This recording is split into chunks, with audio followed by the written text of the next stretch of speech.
Aman geceler, uzun geceler,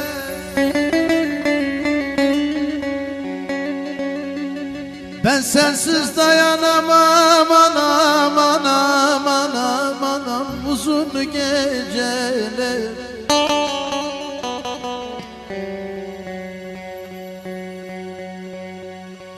Ben sensiz nece derde yanam anam anam, dayanam gece.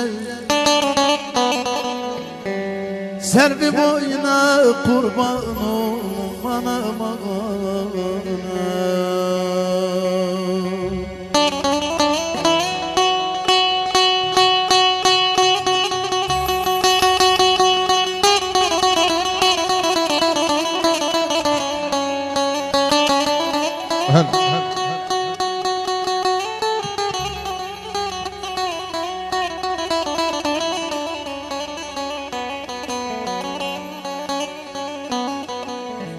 Canım, canım.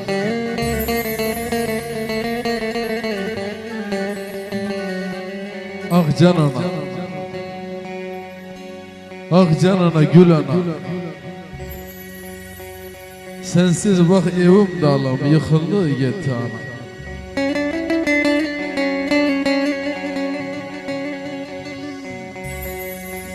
Çok geceler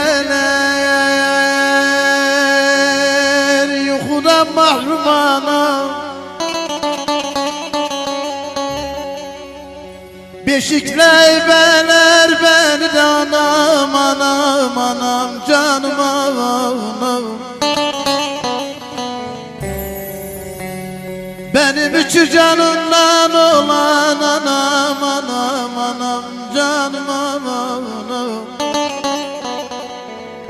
Ben sensiz nece derde dayanam.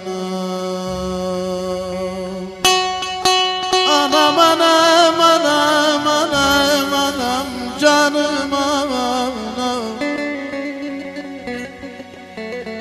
Ben sensiz nece derde dayanam.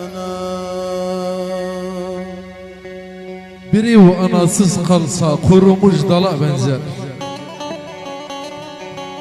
Bir ev anasız kalsa kurumuş dala benzer.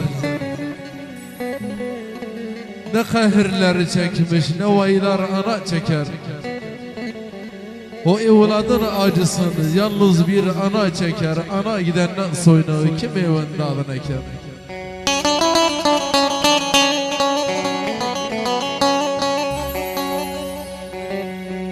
Ana koksan hiç vermez, ana koksan. Valla çok günler kokladım kokladım, hiç vermedi ana koksun.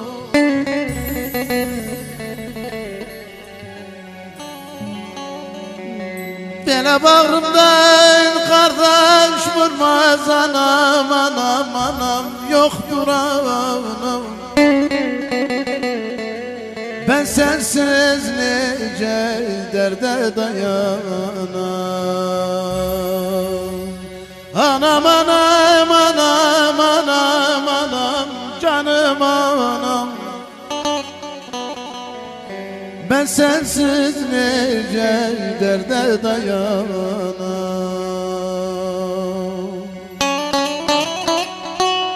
Anasızlar, anasızlar, yüreğim anasızlar. Bir evde ana olmaz. Ne gördüm anasızlar. Yetim kimi çok ağlar, bes kalan anasızlar.